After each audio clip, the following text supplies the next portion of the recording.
Hey guys, what is up? This is Mystery Cruzy here, and in tonight's movie review, I'm going to be doing a horror movie review on this movie released in 2000, and it's also the first installment of this horror movie franchise, and that is Final Destination.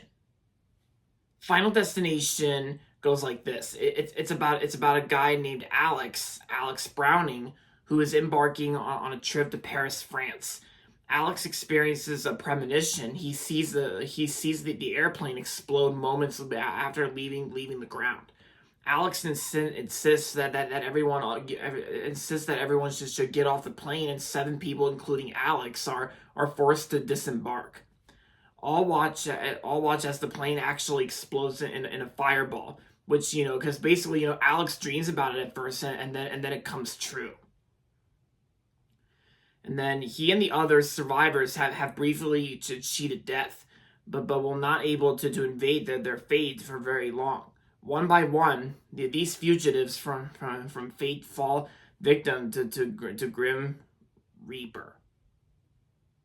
Yeah, yeah, to the Grim Reaper, like, to be honest. So yeah, and pretty much throughout most of the movie, you get all these kills, of course, that are it's actually a different kind of horror movie when you think about it. Like, it's almost like a different kind of slasher horror movie where the characters don't end up getting killed by some physical slasher antagonist, like a serial killer. It's not like that, because instead the characters actually end up getting killed by death traps, like booby traps or death traps, like almost like a chain reaction. So, yeah.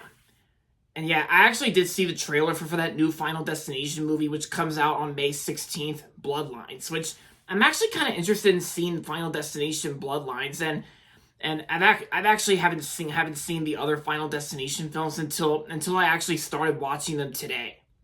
Yeah, I actually watched the first two Final Destination movies, and Final Destination 2 I thought was pretty good. While this movie, on the other hand, I thought was great. I actually thought it was a great introduction to this horror movie franchise, Final Destination. And the movie itself is not really all that scary, of course, because like I said, instead of the characters getting killed by a physical slasher antagonist, that they actually end up getting killed in a death trap, like a chain reaction. Which I actually thought that was actually very unique I actually thought that was actually very unique, like how they didn't just use an antagonist like Ghostface or Michael Myers or Jason from Friday the 13th. Yeah, none of those are like that, because I actually thought like how the characters end up getting killed in a chain reaction death trap. I actually thought that was actually pretty unique.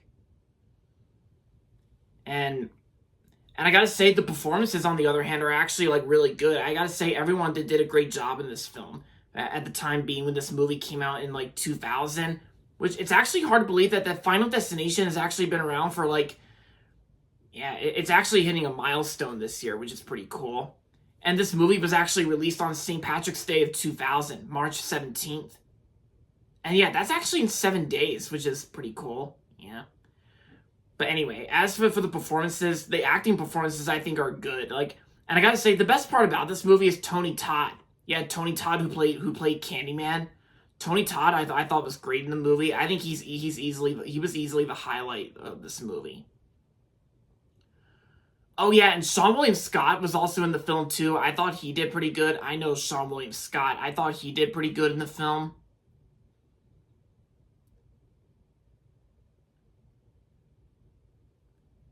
And yeah, so yeah, despite the bad critics score on Rotten Tomatoes, like 36 or 37%, I honestly think this was a great start to this franchise. And like I said, the second movie, Final Destination 2, I thought was pretty good. And I think hopefully at some point, like maybe tomorrow or something like that, if I'm able to, I'll try to look into it and see what I can do as soon as possible.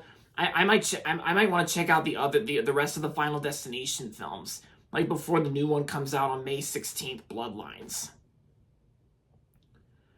Yeah, yeah, but for right now, I think the first Final Destination is great, while the second movie, it's good. And I've read from some people on the internet that there's actually some viewers out there who are not really big fans of these types of films, which I can probably see why or something like that. Like one side is because they're not really that big fans of horror movies, but while on the other hand, like, yeah, it's probably for a different reason. And let's see. And what more can I say about Final Destination? I thought it was pretty cool, and I thought the first movie was great. I enjoyed it, and yeah. So overall, Final Destination was a great movie, a great horror film released in 2000. Although I will say though, like, although I will say it, like I said, it's not really like that scary or something like that. Like, it's not really scary. I would say it kind of like some people think it feels more like an action thriller movie. Well, yeah, I mean, there's not really any action sequences that are blended into this film, but I say it's kind of more on the thriller side when you think about it, because I think when you watch these movies, they kind of feel more like thriller films instead of horror films. But yeah, Final Destination, it's a horror movie from my eyes. So yeah, like I said, overall, the original Final Destination I thought was a great movie, and I'm gonna give Final Destination 4 stars out of 5. And there you go, guys. So that's going to be it for my movie review on Final Destination. And that's going to be it for this video. So make sure to give this video a thumbs up and subscribe to my channel if you haven't yet. And as always, thanks for watching. And until next time, this is Mr. A. Crizzy saying goodbye, everybody, and that's about it.